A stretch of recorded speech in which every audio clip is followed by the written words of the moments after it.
Hello, friends.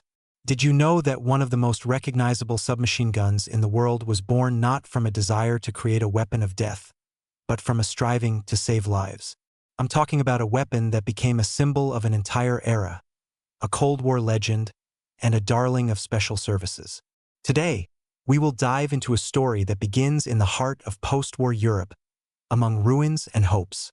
We will take apart, bolt by bolt, what made the Skorpion so unique, and why it is still remembered with awe. Be sure to watch until the very end. The finale holds an intriguing revelation about how this legend unexpectedly resurfaced in modern Russia.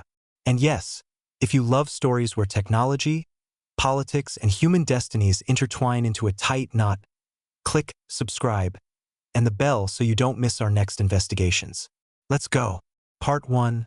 Context: a world on a knife's edge.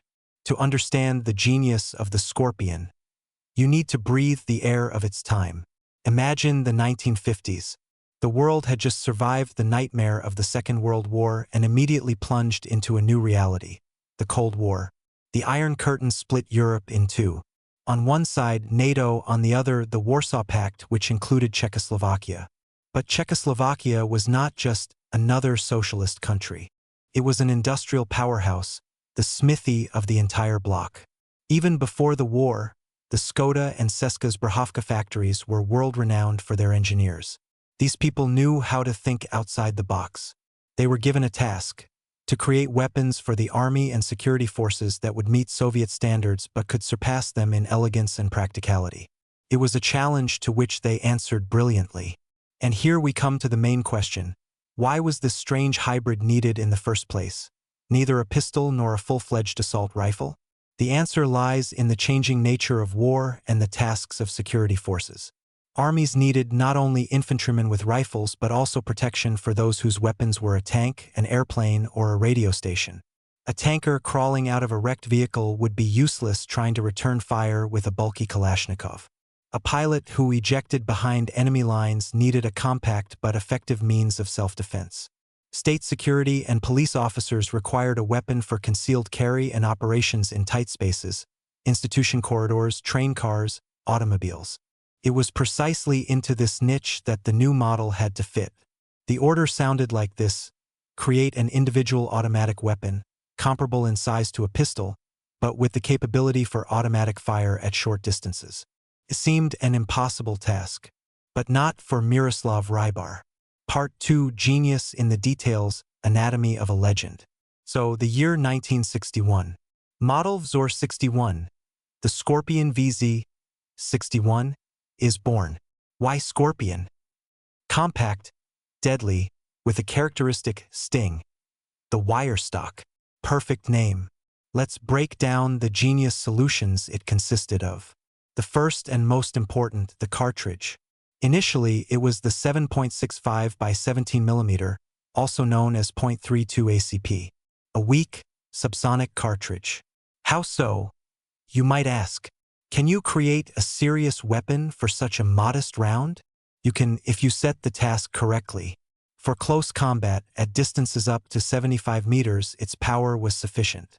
But the main advantages were low recoil and a quiet report, especially with a suppressor. The weapon was not meant to penetrate armor, but to provide surprise and controllability under stress. A pilot or tanker without daily shooting practice would create more noise than good with a Kalashnikov in a confined space. But the Skorpion fit in the hand almost like a pistol. The second marvel: the rate of fire reducer mechanism. This, friends, is the pinnacle of engineering thought. A simple blowback mechanism under such a cartridge would accelerate to a crazy rate, around 1,200 rounds per minute. The entire 20-round magazine would be empty in 1 second. Hitting a target with a burst would be impossible. Rybar devised a clever rate reducer unit, hidden right inside the pistol grip. After firing, the bolt recoiled, compressing 2 springs, and was caught by a special catch. Inside the grip at that moment, a plunger moved inside a heavy counterweight. The magic of energy dissipation through friction occurred. Only after this was the bolt released and fed the next round. The rate dropped to a quite manageable 840 rounds per minute. This allowed for aim 2 or 3 round bursts. Imagine A tiny piece of metal inside the grip made the fire truly effective. The third feature, the layout. The receiver, stamped from sheet steel, cheap and technologically advanced. The bolt overlapped the breech part of the barrel, saving length. The fire selector and safety, one lever above the grip. All brilliantly simple. 1. Single shot. 20. Automatic fire. 0. Safety. A folding wire stock, which in the folded position became a sort of shoulder rest. And yes, it could be opened with one-hand motion. Overall length with folded stock, 269 millimeters. That's shorter than the diagonal of some modern smartphones. Weight 1.6 kilograms. A true holster machine for combat. Part 3. Evolution and expansion.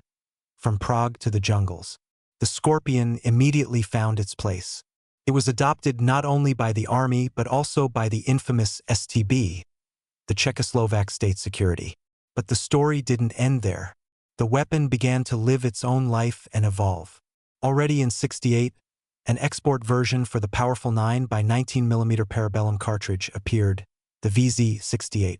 Later, when Czechoslovakia switched to the Soviet 9x18mm Makarov pistol cartridge, they created the vz.82.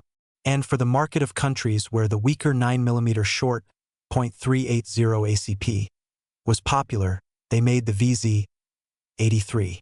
And here begins the most interesting part, the geopolitical fate of the Skorpion. Czechoslovakia, being a loyal ally of the USSR, actively supplied weapons to its friends all over the world. Skorpions in huge quantities went to Africa, the Middle East, Asia, and Latin America. Why was it so beloved? The answer is simple. It was the ideal weapon for guerrillas, insurgents, bodyguards, and intelligence officers in urban and jungle conditions. It was cheap, reliable, unpretentious, easy to conceal under clothing, and its ammunition was widespread worldwide. It was seen in the hands of Polisario front fighters in Western Sahara, guerrillas in Nicaragua, various factions in Lebanon. It became a symbol of the small wars of the 20th century. But there was another, darker page. Due to its compactness and effectiveness, the Skorpion became a favored tool of terrorists. It was used by members of the German Red Army faction and Irish paramilitaries. This duality, a weapon of defense for some and a tool of crime for others, will forever remain in its biography. Part 4. The Phoenix Reborn, Skorpion EVO3. It seemed that, with the end of the Cold War, the era of the Skorpion was over. It was replaced by larger and more powerful PDWs, personal defense weapons, like the Belgian FNP90. But you can't hide genes. In 2009, the Česká zbrojovka company, looking at the growing market for civilian tactical weapons and the needs of police special units, decided to revive the legend. Thus, the Skorpion EVO3 was born. This is a completely different machine. This is not a submachine gun, but rather a compact assault pistol or carbine. Plastic construction, ergonomic with Picatinny rails on all sides, a telescopic stock, the powerful 9x19mm cartridge. But the spirit, the same one. It inherited the name, the country of origin, and that very idea to be maximally effective in close combat. The EVO3 is a Skorpion dressed in 21st century armor. It enjoys wild popularity in the United States on the civilian market and is in service with police forces in several countries, including the Czech Republic itself. Part 5. An unexpected Russian trace a legend as a collector's rarity. And now, as promised, the most piquant moment related to our country. Attention! Question. Is it possible to legally own a Skorpion in Russia? An original, live one? No, of course not. But in 2010, the Grand Power Company made a clever move. They imported into Russia several hundred of the most genuine, vintage Skorpion vz.61s from '60s production. What did they do with them? They conducted a conversion. They replaced the barrel with a smooth one, chambered for the 9mm PA traumatic cartridge, a type of rubber bullet round, and blocked the ability to fire automatically. The result was a traumatic pistol. But not just any traumatic pistol, a piece of history, a Cold War legend that could, theoretically, be acquired as self-defense weaponry. Only about 300 of them were imported. They cost, of course, a lot. And in the summer of 2024, listen up, two such devices were put up for sale in Dagestan. Completely new in their packaging. The price? 200,000 rubles apiece. This was no longer a weapon. It was an artifact, an investment piece. These Skorpions turned into the rarest of collector's items for true connoisseurs of weapons history. Can you imagine what a fate? Born to protect tankers of the socialist camp, traveled through the world's hot spots, and ended its life as an expensive collector's rarity in Russia. The circle is closed. Why the Skorpion is more than just metal. So why do we still talk about this weapon? Because the Skorpion vz.61 is a perfect example of how a brilliant technical solution is born at the intersection of a clearly formulated task, genius engineering thought, and historical context. This is not just a piece of metal. This is the material embodiment of an era of confrontation, spy passions, and the struggle for influence in the Third World. It was both a soldier's weapon and a tool of the special services, a symbol of liberation movements, and a tool of terror. It reminds us that the effectiveness of a weapon is measured not only by muzzle energy and penetrating power, but by how perfectly it solves its specific task. The Skorpion's task was to give a person whose primary weapon is a tank or an airplane a chance in close combat. And it fulfilled that task 100%. It became a classic, a design icon. The silhouette is recognizable at first glance. Friends, what do you think? Is there a place for such compact submachine guns in the modern army? Or has their niche been completely taken over by shortened assault rifles? Maybe you have your own stories or opinions about this legendary weapon. Be sure to write in the comments. Let's discuss. And if this deep dive into the history of the Skorpion was interesting for you, if you want to continue seeing such detailed breakdowns of legends from the world of weapons, put a like on this video. Your like is the best reward for us and a signal that we should develop the topic. And of course, subscribe to the channel and click the bell, because ahead of us are new stories. We will talk about weapons that changed the course of history, about genius designers, and about those iron artifacts in which the spirit of their time is forever cast. I promise it will be no less interesting. Thank you for being with us today.